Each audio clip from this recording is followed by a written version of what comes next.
Yes, ladies and gentlemen, you're welcome to this special broadcast. I want to encourage you to share the invite and get as many freedom fighters on the line, please.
Ladies and gentlemen, welcome to my broadcast today. Welcome. I will just take some time for the greet one by one. As you share, if you just join, please share. Please. Emmanuel Anyi, thank you. It's been a long time. Rachel Tabot, thank you. Kingsley Muna, you're watching. That's great. Just share so that we can talk some freedom business. Yes. Linjo Kingsley, longest time too. Fidelis Sambe, you're always there. Thank you for joining. Yes. Agendo Morris, thank you. Patriotic salute. Yes, Princess Ranga, you're welcome. God bless you too. Anu Moket, my man. Baku Amidu, Jacinta Fon, patriotic salute. Yes, can you just share for me? I want us to hit at least a reasonable number, 100, so that we can take off from there. Can we do that? And in Bree, keep on sharing. Let's hit 100. I did not abandon my people like that. You're the one who gave me the new coat to wear. So, and then Mr. George, Faith, Wisdom, Joy, hello. I give you your own 24 gun salute. Thank you. We're going up. Mado Amba, thank you for joining. You were invited, you joined. Thank you. Cody, thank you. Skaku Boya, patriotic salute. Share, and let us get there quick, sooner than later.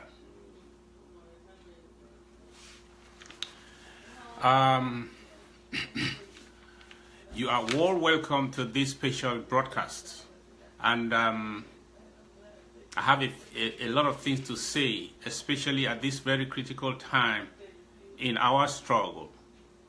I hope you will help to share this message even after I am done. We need it now. We need it now. So keep on sharing and let's hit the 100 mark. The 100, the 100, the 100.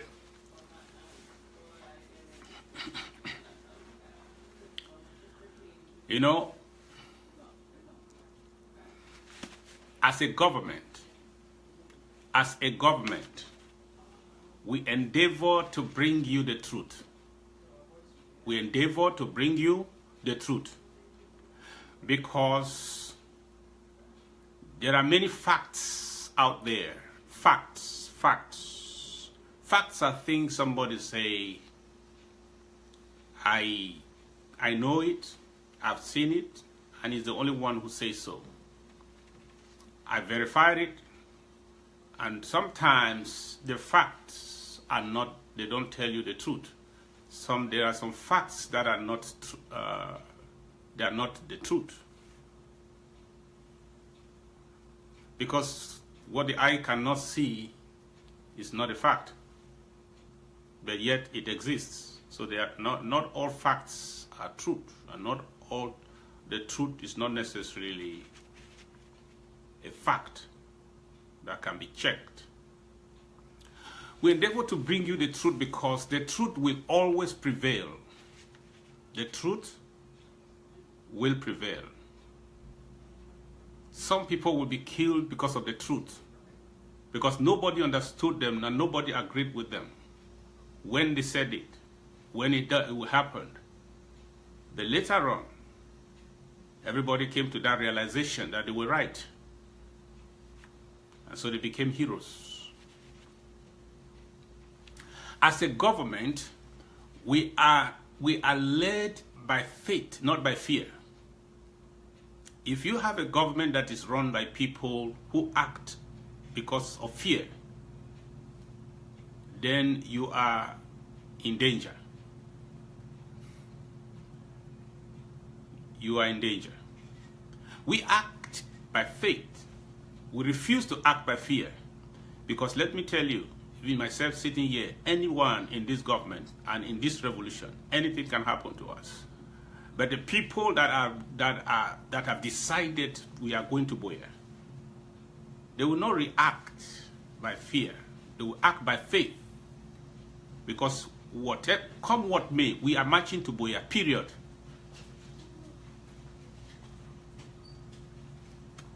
As a government, we try to spread not rumors, but information. The difference between rumors and information is the source. It's the source. The source makes the difference. We try to spread information. Information comes from people with authority to reveal certain things. The rumors generate from anywhere, from the beer parlor, from the room, from the phone, from an email, from a WhatsApp, from a text message.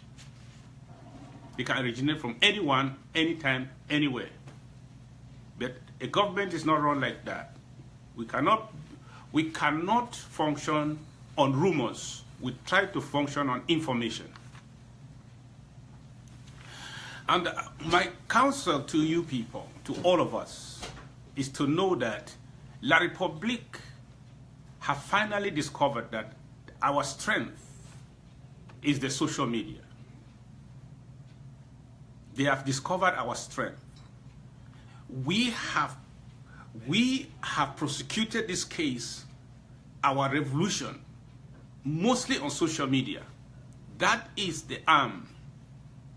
That's the weapon that has conquered all their weapons. And so, the Republic has penetrated the social media because they want to beat us in our own game. And unfortunately, many people don't know. Many people don't know that the Republic has sufficiently infiltrated, paid people, spread them all over the social media, opening fake accounts, using fake Southern Cameroon names and send friendly requests all over the place. And they are now your friend. They are my friends on social media, on Facebook. Sometimes they talk like some of us. And because, and sometimes some of them betray themselves because they don't know enough of the Queen's language. So they make certain statements and they write, and their own keyboards also betray them. Because when they are using a French keyboard and they are trying to tell a lie in English, the keyboard will betray them. And they will say some things and spell them out in French instead of the English spelling. But some people are not still smart to see that there are many La République surrogates who have spread everywhere trying to beat us in our own game. And some of the things you call truth, some of the things you call fact, they are no facts. They are generated by this machine. This propaganda machine, this social media army that has been engaged by La République to infiltrate our ranks and cause whatever confusion they want to cause for their benefit.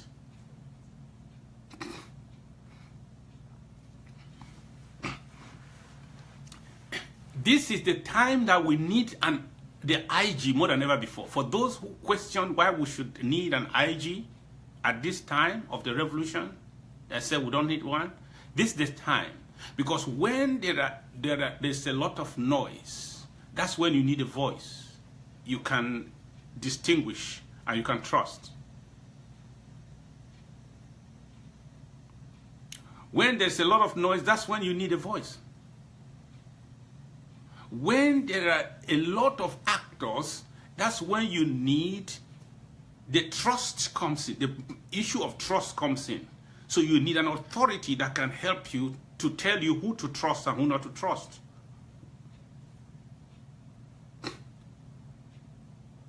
Even the vetting of, let me digress a little, even the vetting of the defense groups, the self-defense groups that are rising up now.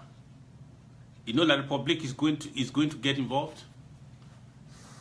It is going to get involved. It's not a prophecy. They will try to do that so as to destabilize us from within. But if you don't have an authority that can vet who says he is who, and you say let everybody just be on his own, that's a recipe for confusion. That's why the DOD is there. If they don't do anything, it will help us to coordinate, to make sure that the sheep is separated from the wolves. That's the truth.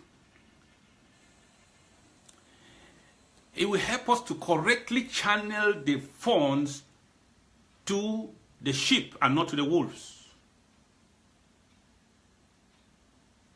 It is for the safety and the survival of our revolution that we need a government now. Look at the kind of confusion that's going on. Everybody with a keyboard and a phone, he records his own and he throws it out there with an intention. They are paid to do that. And you just receive it. Now, when you receive a recording, right? When you receive a recording, a phone recording, and somebody is on the other side, one side of the phone, the other one is on the other side of the phone, and the other person says, I am this. And you say, oh, he is that. Do you know that person? Do you know the one calling? Do you know the one who is purportedly receiving the call? Have you verified who he is? If he is who he says he is? That is how we are manipulated. That's why you receive, I woke up this morning to a plethora of audio recordings on WhatsApp, and very contradictory. One says they have been taken to Yaoundé, the other one says they are not taken to Yaoundé. And tell me who is phone conversation. Who is the phone? Who is on the other side? Have you verified? Have you vetted? Have you verified that person? I can be in one room and the person is in the other room and say, let's record this and let's throw it out there. Because that's the truth today is whoever gets first to the media and says what they want to say, that is the truth to many of us. That's wrong. If we don't have a voice we can listen to in this confusion, emotions shall run wild. We shall make a lot of mistakes that will be irreparable. I'm not saying this because I don't care enough. I'm not saying this because I want to excuse some lack of action. No.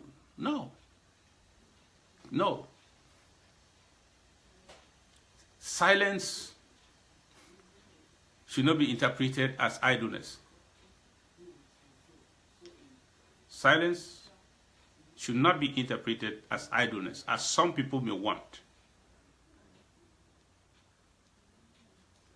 I am mad within me for what is happening. If I tell you that I'm happy, no. I don't sleep. I don't sleep well. I feel everything you feel. But I want to tell you that if we don't have level heads who are in charge of the boat at this time, we shall make mistakes that will be irreparable.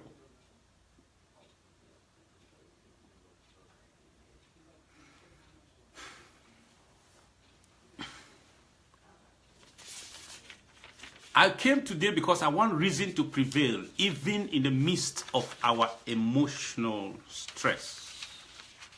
I want reason to prevail. So I have a few things I would like to talk with us. That was just an intro.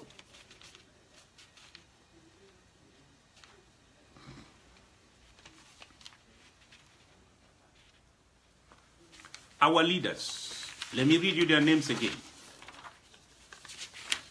so I don't forget them. His Excellency. All these are all His Excellency. So when I forget it, I forget to put the title, don't mind.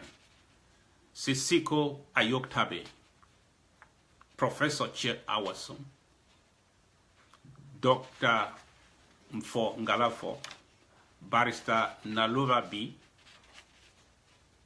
Dr. Fidelis Che, Dr. Henry Kime, Mr. Tassan Wilfred, Dr. Ojong Okongo, Barrister Bless Shufai, Barrister Eyambe Elias, Dr. Colinius Kwanga. Now listen to me. Have you just heard those names? Is there any one of them that sounds like a terrorist? Is there anyone that sounds, any name they are called that sounds like a common criminal?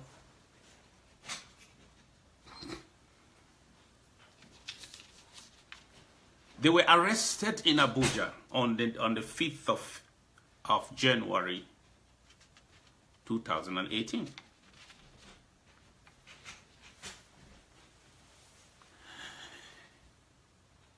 When all of them have one thing in common, we are from Ambazonia, British Southern Cameroons. So here's the thing. All of them have one thing in common. They are either refugees, asylees, refugees and asylees, I put them in one box, or they are people seeking that status. So we have one thing in common. All of us, all Ambazonians, you are either a refugee right now by status, or you are one qualified for or seeking that status. And they are arrested. Now, when you are arrested by any secret service as they were arrested, the issue is primarily an administrative issue. Until it goes to court, it remains an admin issue. When the immigration or any security organ of the state arrests you, it is primarily a security issue. When the law enforcement arrests you, as it were, it was a security issue. When it gets to court, it becomes a judicial matter.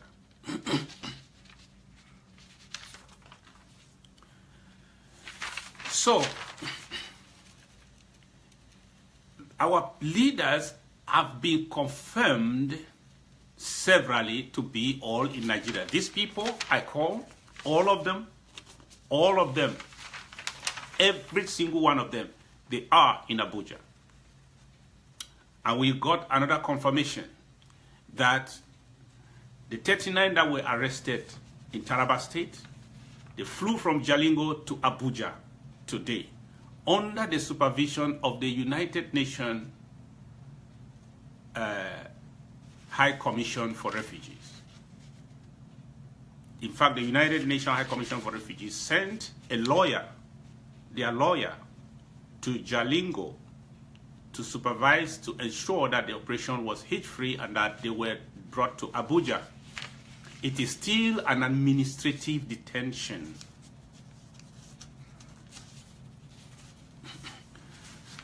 And when I will say so many things, I don't think I will say them all in order, but let me say this.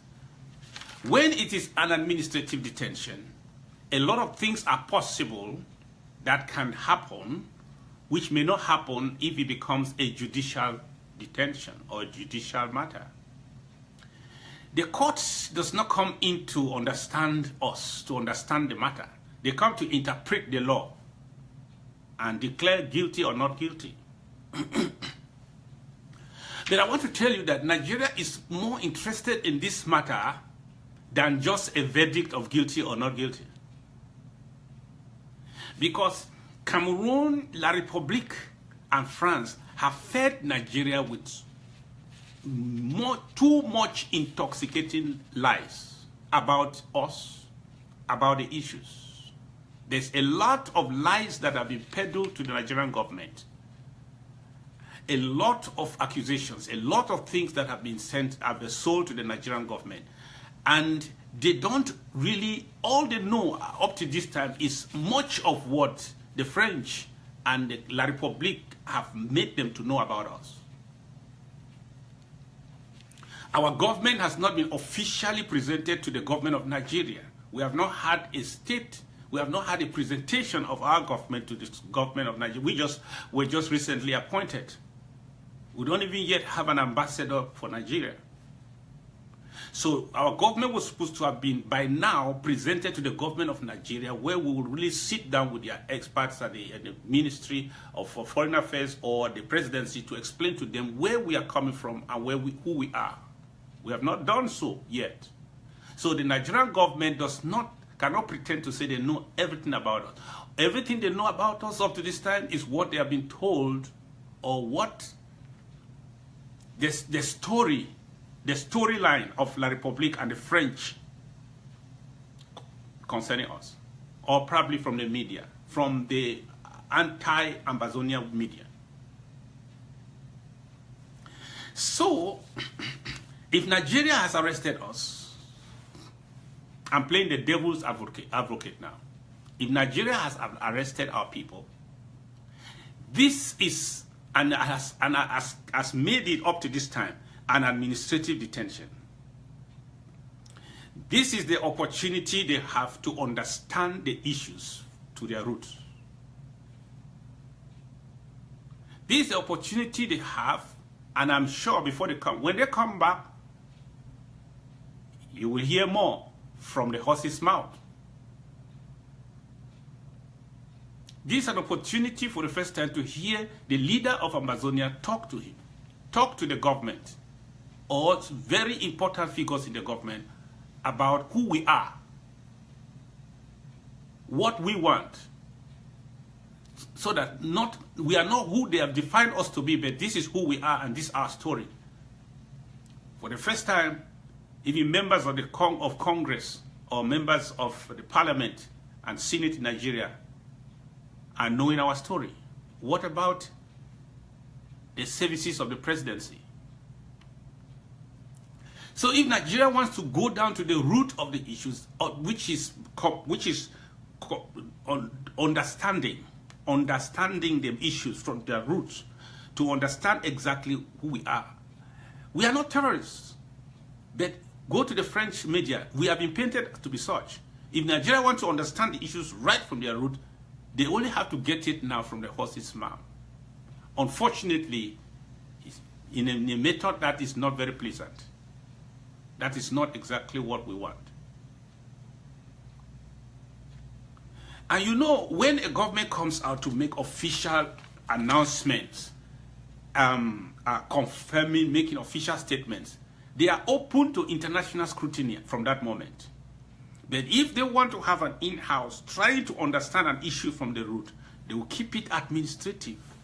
And they can give us truths that we know, which you may not be able to verify, but you know that that's the truth. For example, if a foreign minister calls you, tells you that, let me tell you the truth about something, but don't quote me. Don't let it be off camera. And he tells you, you know what? We have your people.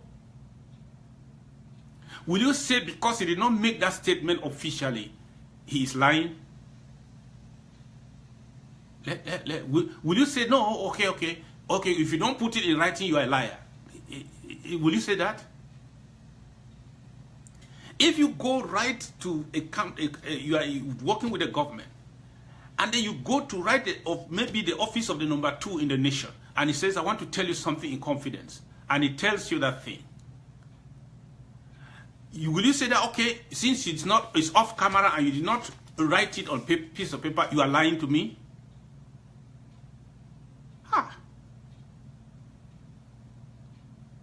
That would be strange. I've heard recordings today. They are this one. Some people, they even brought a plane, put there together. They say that plane has green, red, yellow. That plane is in is it Jalingo or it is in Abuja or what? Have you even been to Abuja? Do you know how the Abuja airport looks like? Can you see a plane standing on an Abuja airport and you know that that plane is standing on Abuja airport? Can you? Can you verify that? Do you know Jalingo airport? Can you tell me a plane that is, can you look at the picture and say, oh, that is Jalingo airport? Now the enemy knows that you don't know. So they put anything there and the picture, some people are sharing the picture seriously. But for your information, they are in Abuja. The 39 left Jalingo, and in Abuja, as I speak, they are in Abuja under the supervision of the United Nations High Commission for Refugees and the government of Nigeria. So we have to be very careful. We have to know that we don't have a monopoly of this media anymore. They are challenging us right there in our game. If you are not careful, they will beat you hands down, as they are beating some. Some people can't sleep. Oh, I heard this one on social. I saw it on Facebook. Oh my God, I saw it on. Oh my God, I can't sleep. See, there is authoritative information. You heard it from who? Who is that person who recorded it? What did he show you? How do you have you verified the actors of that the parties in that communication? Who are they to tell you something and you don't sleep?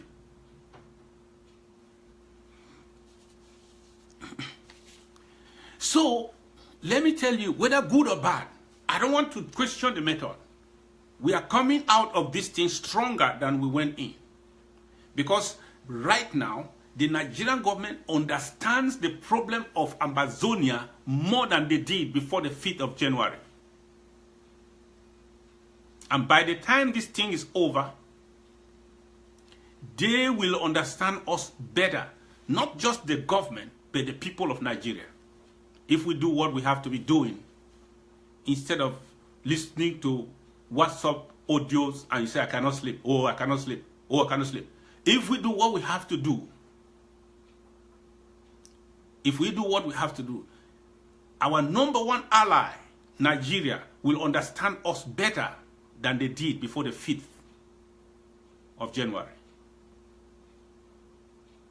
That's my assurance for you. I'm already thinking of the day Mr. President will come out and we start making his tour around, and he will tell you some things. Then you will remember this video.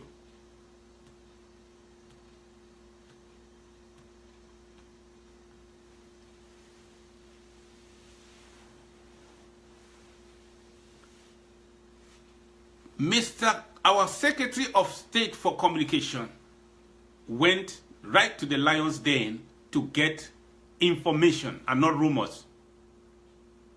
To get information from authoritative sources. He went there and called and worked with the law attorneys who are not playboys. They are not boys in Nigeria. These are the people, the leading attorneys in Nigeria, for crying out loud. Whose presence alone in a matter changes the atmosphere. These are the people. And they went to the United Nations High Commission for Refugees. Now listen to me. Why United Nations High Commission for Refugees? Every Ambazonian, every British Southern Cameroonian, in diplomatic parlance, is a stateless person. We have our state, yes. Right now, if we are asylees or asylee seekers, or refugees or refugee seekers, so we are stateless people.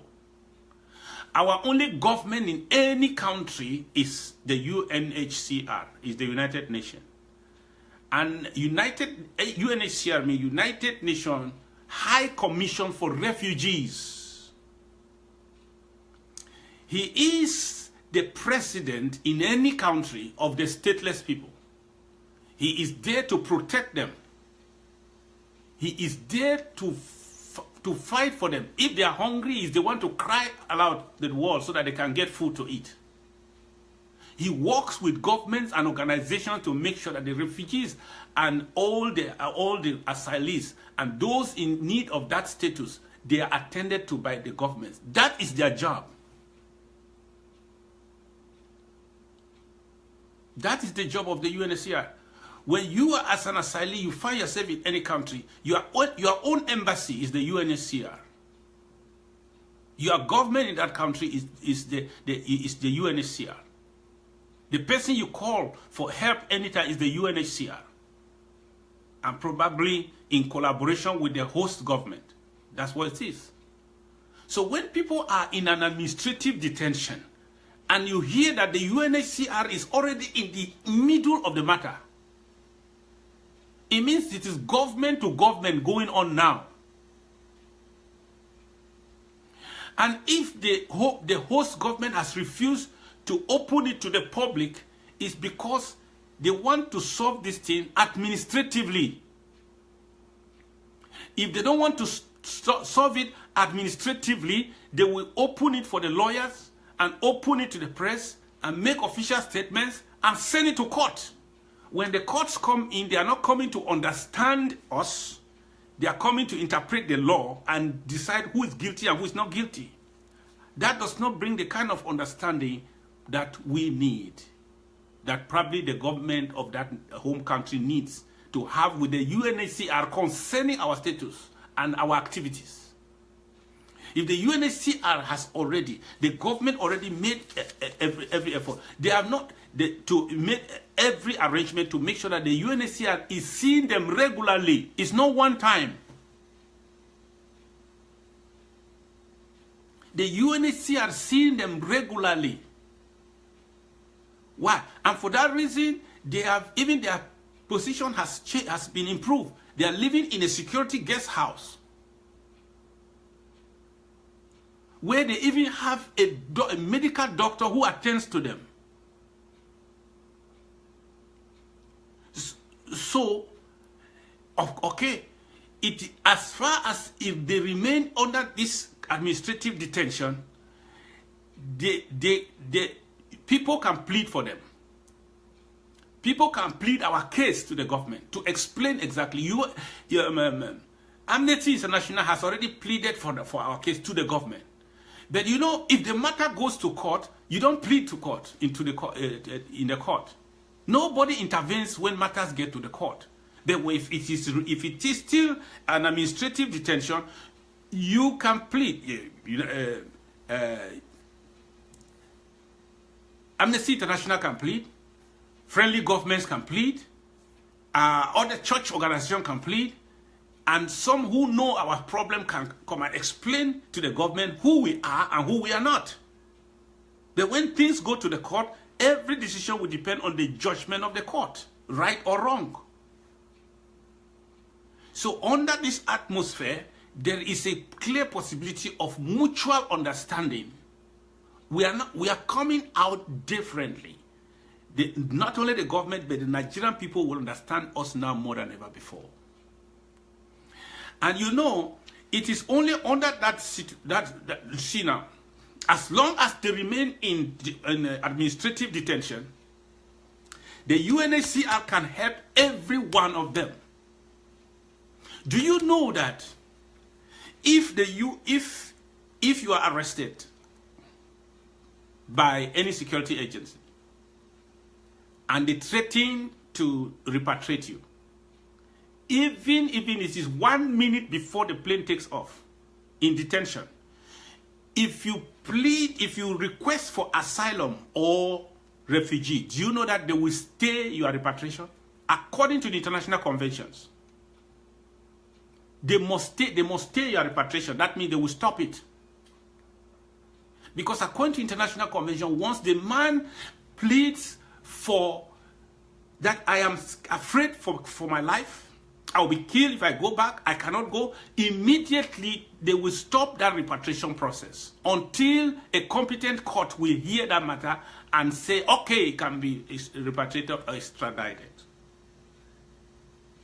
That is what it is. When the UNHCR is in there now, let me give a little more of the secrets.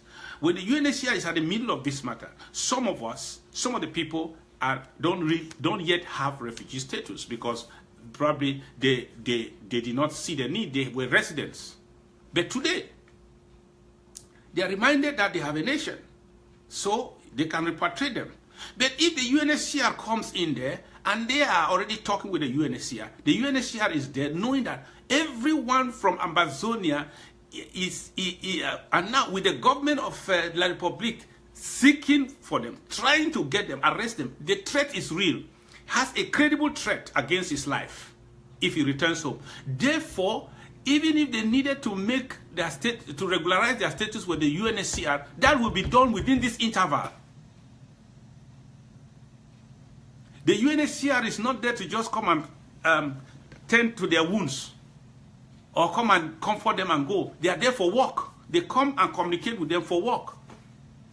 For those of them who did not see the need to have a regular status as refugees, this is the time the UNHCR will say, fill this form or put this application and submit it here so that you are also covered because there's a credible threat against your life.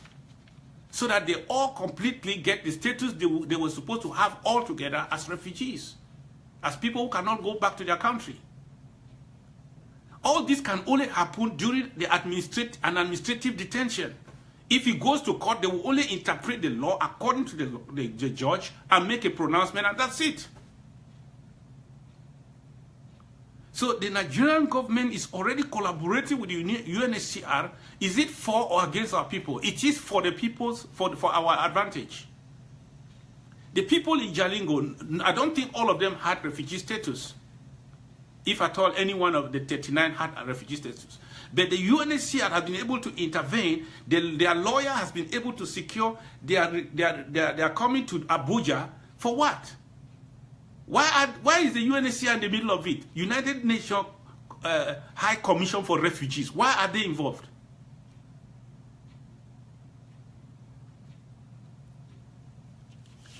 We have to distinguish between rumors and information.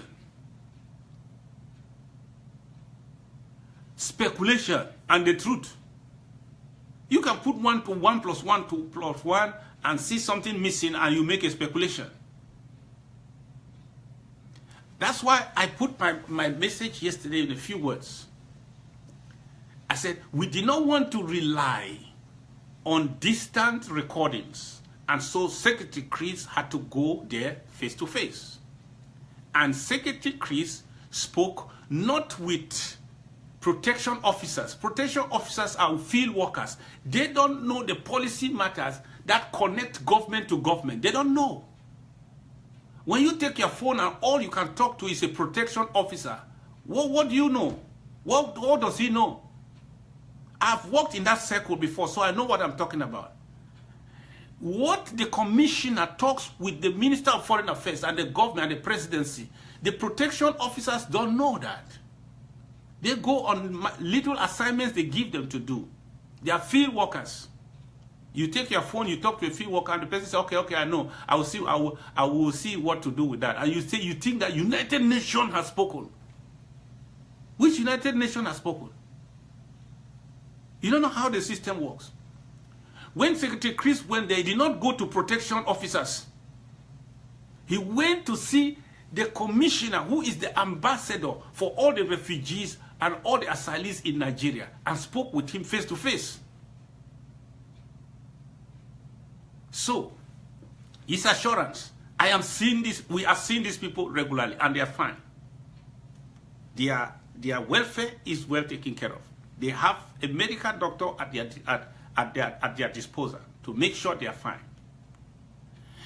Don't worry, we are meeting with the foreign minister by this time, but he has left the country. We are meeting him. So because you are emotionally fired up, everybody is a liar. So the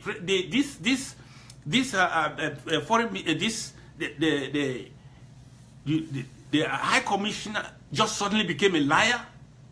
Even with lie, he lied to that man, lied to the lawyer, lied.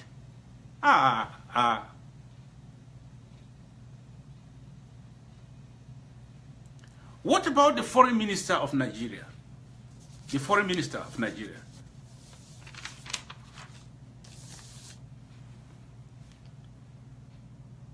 You know what he said? He said very early into this crisis, he was interviewed.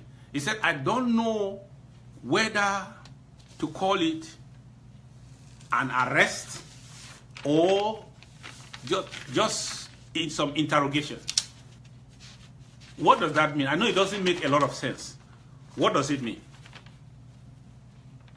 I don't know whether to call it an arrest or just call in for just interrogation. That's, first of all, that statement from a government official under whose department this matter is to be settled has acknowledged we are keeping them.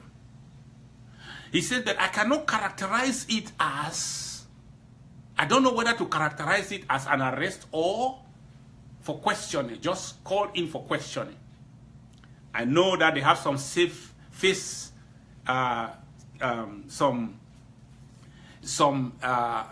cover-up to do, but as a diplomat, that statement is an acknowledgement that we are keeping them. But it is not what you think. So, if the security agencies have you, and they put you in a situation where the government, the administration is in contact with you, and yet your matter is not referred to the court, it means it's an administrative affair. And at that point, it will be resolved administratively. But when the courts come in, dialogue has ended. Any form of pressure has come to an end.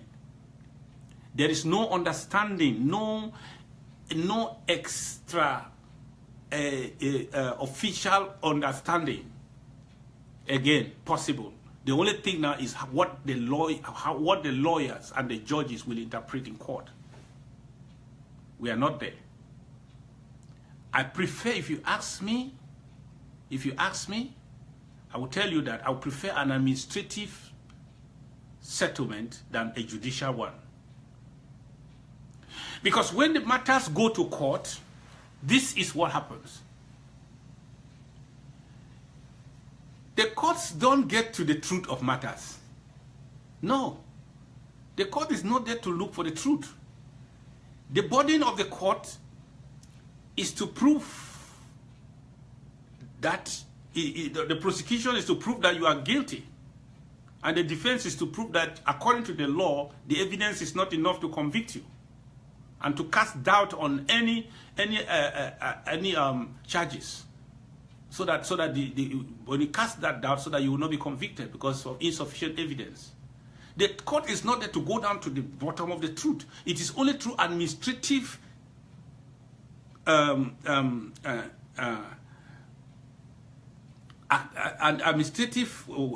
meetings or administrative processes where truth can come out, which may never come out through the court system. And if Nigeria is trying to go through the truth to know some truth, because see, if you think that Nigeria's only concern is that they have arrested her for, Nigeria has about 2.5 million Nigerians in Amazonia. Nigeria has the longest border with Amazonia. Nigeria has a lot of cross-national tribes and families. This is more than just a neighbor. If they have to understand this matter very well, it will only work in our favor. It will not work against us. If they have to understand what is going on, it will work in our favor, not against us. If at the end of this, Nigeria is an ally indeed, and not an enemy, we would have won a serious victory. If at the end of all this, Nigeria is on our side, and they can give a blind eye to certain things because they understand who we are or what is going on, it will be better for us. Because those of you who are saying, let the lawyers go there, let the lawyers go now to court, they are supposed to be in court, why are they wasting time? I understand their emotions. But it is the UNHCR that advised the lawyers, as learned, as intelligent as he is, stop court actions for now. So do you mean that the UNHCR was lying to that lawyer also? He said, let me just lie to this great lawyer, lie to you, I will deceive him. They also deceived him. He said, stop court actions for now. In their wisdom, they were going through a better process that will cause the liberation of our people, which is the ultimate thing we need, and also come out with better understanding of who we are and what we are doing.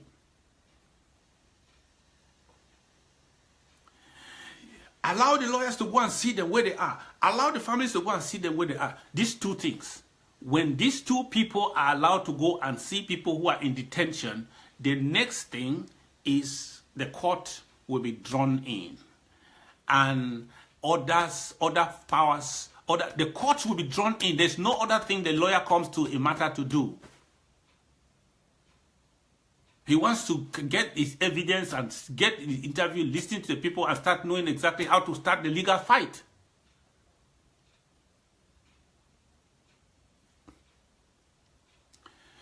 So here's my submission to you. Secretary Chris, I spoke with him before I came up here, and he told me that on Monday, because we have a cabinet meeting, that we have to iron out some other details that I have not brought out to you. We have to iron out those details so that we come out, he will come out with a comprehensive statement to you on Monday. I just came to talk to you in this manner so that you are not out of, you are not destabilized. And look at it. Look at what is going on in ground zero. That's good news. The fight has not relented an inch. Kudos to the people who are paying the ultimate price, who are laying their funds and their finances for this struggle, who have kept ground zero alive. That's what we should be doing. And all this La Republique, all this their propaganda, trying to spread false news over WhatsApp and so on, to take fake videos, fake photographs and so spreading. This is their game. Right now, they are setting up militias with some of those francophones who can speak some English, putting them together And very soon they want to do this. They want to go and kill some Nigerians. They want to kill some Nigerians. And they would dress up their killers as Amazonians. They only need to send this kind of stupid videos and you start commenting how we shall deal with them. We shall deal with them. Go and kill this one. And they themselves will be the ones commenting and we will be agreeing and endorsing and publishing and forwarding and sharing on social media. Then when they go and now carry that act, when they carry on that act and they slap it on us, there is no way we can even argue it and somebody will say we did not do it. Because this is what the secret services and those evil mafias do. They first of all use the media to prepare the people for the next action that they want to take. They do all this manipulation. People are fired up. People are angry. People are mad. And they start saying, we will do this, we will do this. Then they are evil gangs. Now go underground and go and do these things. And they say, hey, they have started doing it. Nigerians, look at it. These people hate you. This information you are receiving are given to you by La Republic propagandists who have disguised in our midst and calling themselves English names. They are in your groups. You think they are because you saw their names to be Eyong, Ashu. You saw them. Some of them maybe are answering our heroes' names. They will answer Tassan, answer Agbo.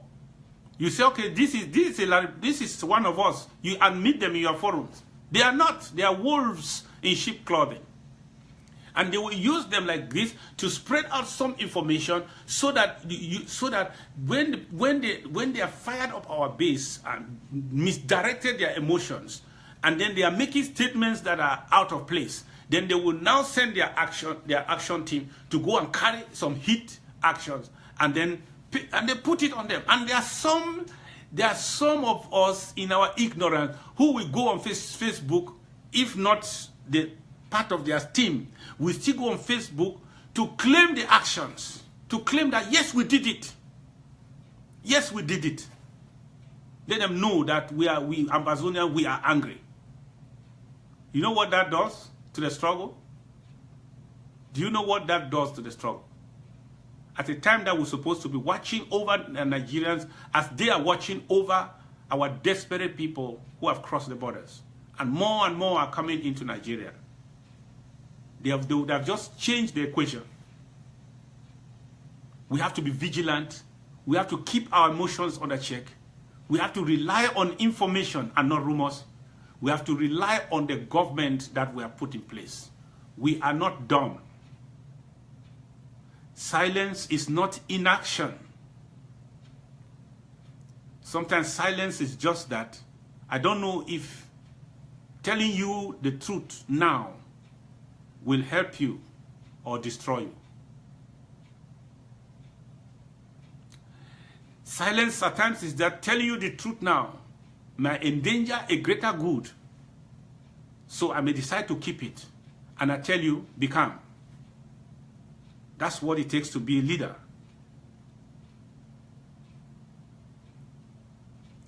So I want to congratulate you for listening to me.